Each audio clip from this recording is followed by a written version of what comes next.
Hey guys, welcome back to the shop. I'm just finishing up Chuck's axles right now. And Chuck, this is what your brakes are going to look like on the inside. Everything is new. You got new springs. Your cam adjusters are anti-seized and they're easy to use.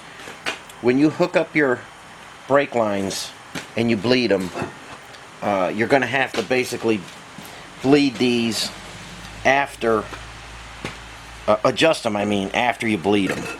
So you're going to get your drum on there, and for shipping, and this is how it was from the factory, there was bolts in here to hold the drum on.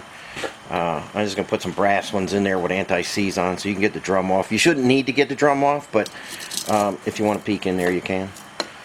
So you get your lines hooked up, master cylinder, everything, bleed your brakes, and that'll set the shoes exactly where they need to be. And then after you bleed the brakes, adjust the cams in the back. I don't know, you might be able to see these. Go around the back there.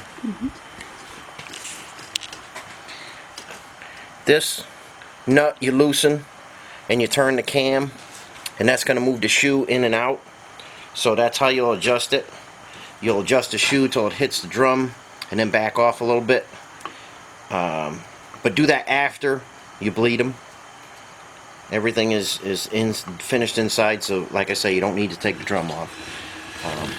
So that's the back, and the front is the same thing. You could peek in there. These are your cams.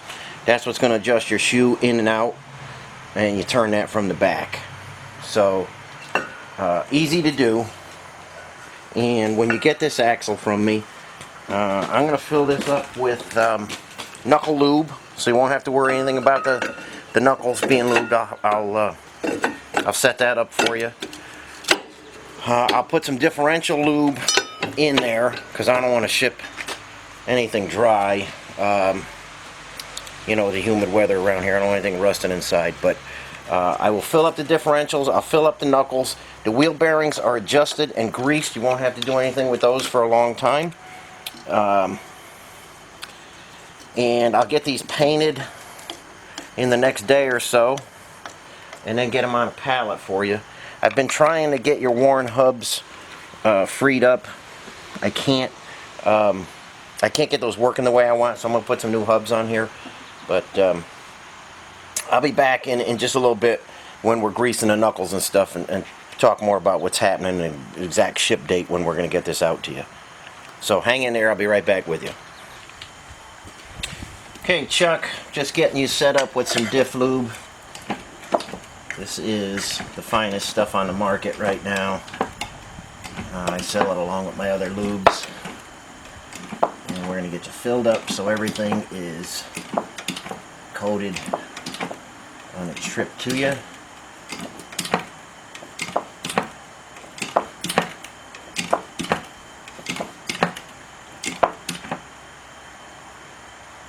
Okay, there we are. And I'll show you this stuff. Oops.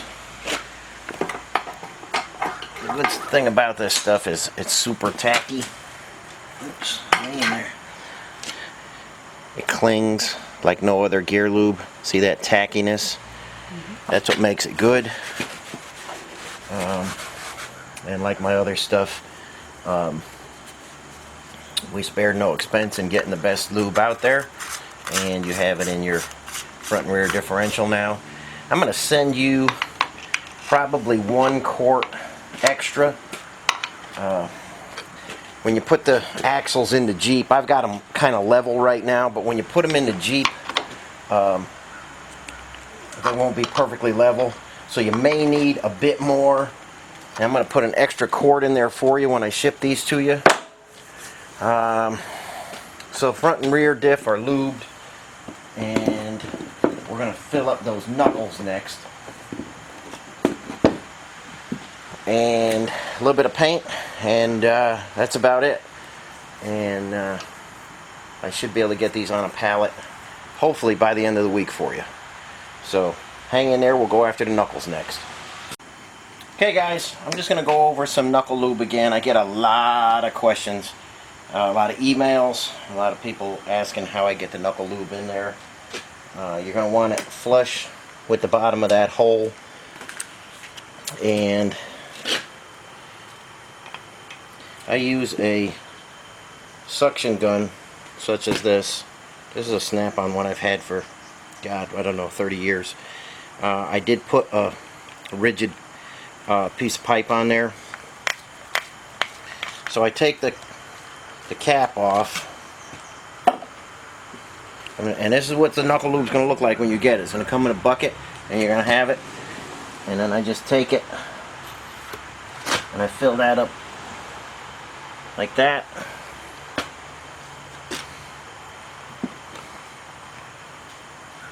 Put the cap back on. Give it a little wipe. Okay, now you can push this right in here. This is the easiest way I know how to do it.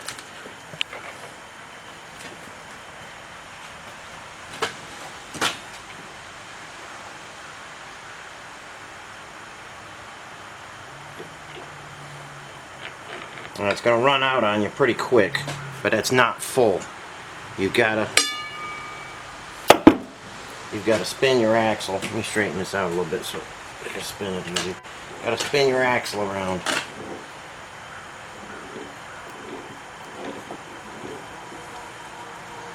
And you'll get more in there.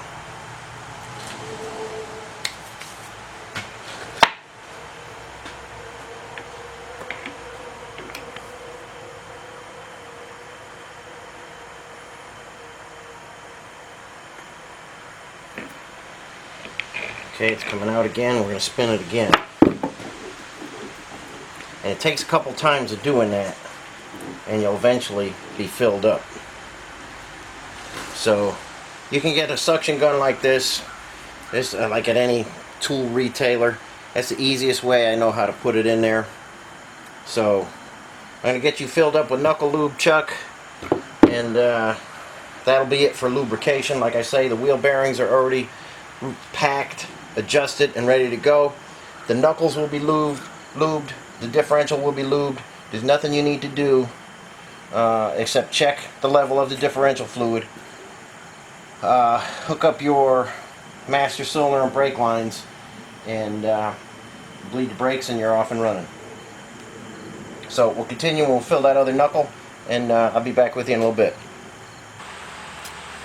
Hey guys, I'm back on Chuck's axles. I started on these early in the week and thought I'd get them on the pallet by the end of the week, but we had a lot of stuff go wrong this week. But anyway, I am working on getting Chuck some new hubs on here. You've seen me put the AVMs on before. That's my favorite hub now. The worn hubs that were on here, I couldn't get them working smooth enough, and they were missing some parts. Somebody had been into his worn hubs before, and there's parts missing. Iron hub, metal turn piece there, just quarter turn hubs. These are just like that, in and out. These are going to be great hubs for you, Chuck. I'm working on these now. I think you may be able to see I have everything in finish paint for you. Your brake hoses are on, one on each side in the front. You got your brake hose in the back to the splitter. I know you were talking about putting your own lines on there, so I did not go and put lines on here for you. But they're in gloss black right now. The last thing I have to do is put the hubs on for you, which is going to happen today, and they'll be going on a pallet. And I'm having some trouble with freight companies lately, so I'm going to have to get a new company and see if I can get you a good deal to get these out to California again. But they will be finished today. So I know I was going to try and get these out, but I'll show you what happened here. We're going to go out in the sun a little bit and see if we can see it.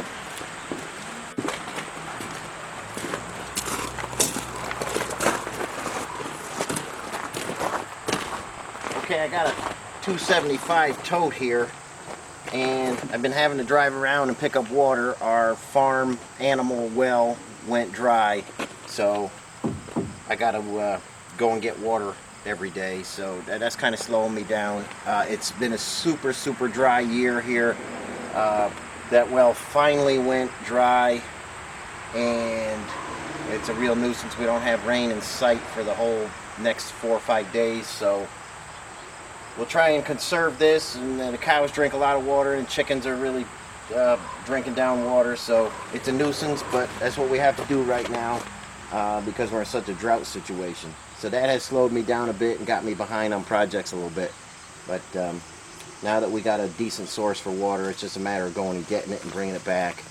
So it should get back on track. And like I say, I should be able to ship your axles to you, Chuck, early next week. But I'll be in touch. Okay, Chuck, 100% finished up for you. The AVM hubs are on, working properly, and I'm going to start boxing these up. Okay, what I have over here is a complete bucket of old bearings and bearing boxes and stuff like that. Some guys like to have their old stuff back, and all the boxes that all the parts came in. Some guys don't. If you want me to put that on the pallet, I'll do that for you. Otherwise, I'll just throw everything in the scrap. You had nothing good in there. Every bearing had to be changed, so unless you want to make some art out of the bearings, maybe don't put it on there because it just adds weight to the pallet. But it's up to you. Just let me know. Ready to go. So that's all I have for you today. As always, thanks for watching, everybody. Chuck, I'll be talking to you soon. And thanks again for watching. I'll catch you on the next one.